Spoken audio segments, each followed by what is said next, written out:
अनुच्छेद 370 पर कांग्रेस पार्टी का स्टैंड भी बता दीजिएगा रागिनी जी। ठीक है, उसके लिए चलिए उस पर आ जाती हूँ। पहले देखिए 370 इतना इन्होंने हड़कंप मचाया, बीच में ना बोले। उसके बावजूद लोकसभा का चुनाव हुआ तो इनकी हिम्मत नहीं हुई एक लोकसभा की सीट कश्मीर में ये चुनाव लड़े। अच्छा, विधानसभा के चुनाव पर आ जाते हैं। जम्मू कश्मीर में अपनी प्रत्याशियों की सूची निकाली, अगले ही दिन वापस लेनी पड़ गई। हरियाणा पर भी आ जाती है। हरियाणा में 10 साल में 5 प्रदेश अध्यक्ष इनको बदलने पड़ गए, 2 मुख्यमंत्री बदलने पड़ गए। जो अभी मुख्यमंत्री साहब है उन्होंने 4 सीट बदल ली, 2 बार इन्होंने चुनाव की तारीख बदल ली। 36 इनके विधायक, सांसद और मंत्री ऐसे हैं जिन्होंने पार्टी यानी कि भारतीय जनता पार्टी ही बदल ली चुनाव से पहले। और अब ये बात कर रहे हैं कि मोदी जी ने बहुत बड़े बड़े कारनामे किए। मैंने तानाशाह शब्द का क्यों प्रयोग किया, मैं आपको बताना चाहता हूँ।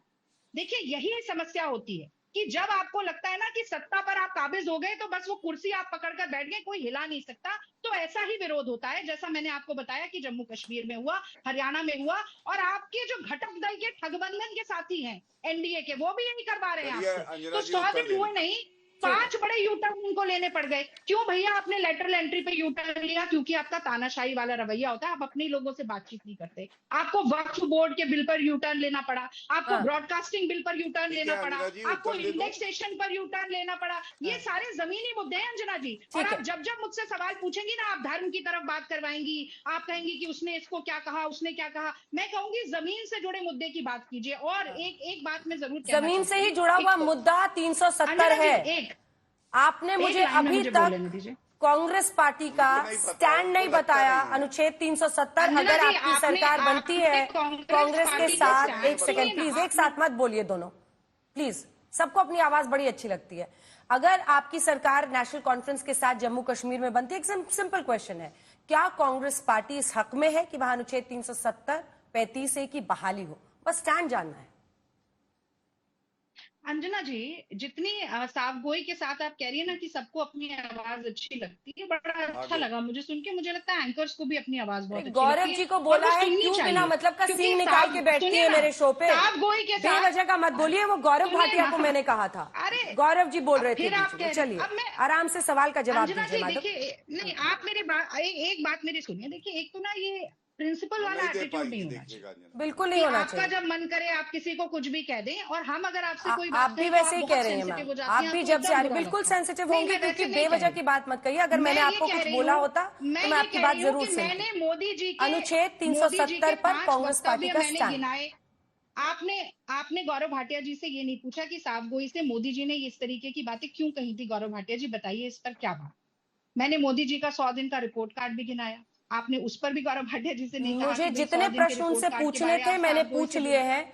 अनुच्छेद 370 पर कांग्रेस पार्टी का स्टैंड बताएं, जिसके बाद में अगला प्रश्न गौरव भाटिया से लूं। कांग्रेस पार्टी ने अपने कॉमन मिनिमम प्रोग्राम में मैनिफेस्टो में 370 की बात कह दी है।